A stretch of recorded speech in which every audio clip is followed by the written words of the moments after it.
నేను మీ ఊర్లో జనాభా లెక్కలు రాసుకోవడానికి వచ్చింది. ఏం లెక్కలు?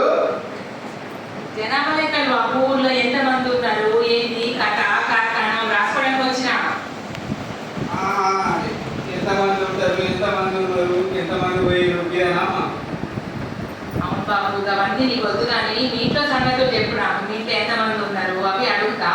కొంచెం అంతా నాకు సహాయం చేయలే బాబు. నేను చెప్పిన వాటికి సమాధానం చెప్పు చాలు. నువ్వు నా మనవరాలు ఎక్కున్నావు చెప్పు.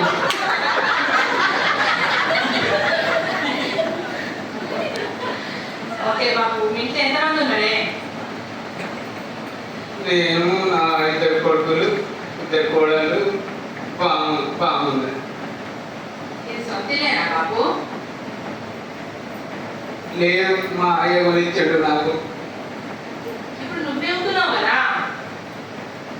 ఇంకా మా అయ్య నా పేరు ఇలా మా అనురాముల పంచాయతీ కదమ్మా. అమ్మ ఉన్నదా? ఉన్నది, షేర్ కట్టుకోయింది. ఎంతమంది పిల్లలు బాబు నీకు? అయ్యో ఇప్పుడే చెప్పిన కదా, పెళ్ళిళ్ళు చేసినావా?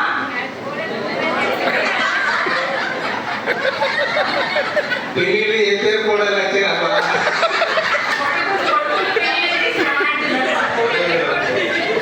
నా కొడుకులకు పెళ్ళైతే 2 కూడా వచ్చారు. ఎంతమంది మనవాళ్ళు మనవరాళ్ళు? ఇక చిన్నవాడికి మొన్ననే పెళ్ళైంది. ఇక పెద్దవాడికి 2 పిల్లలు.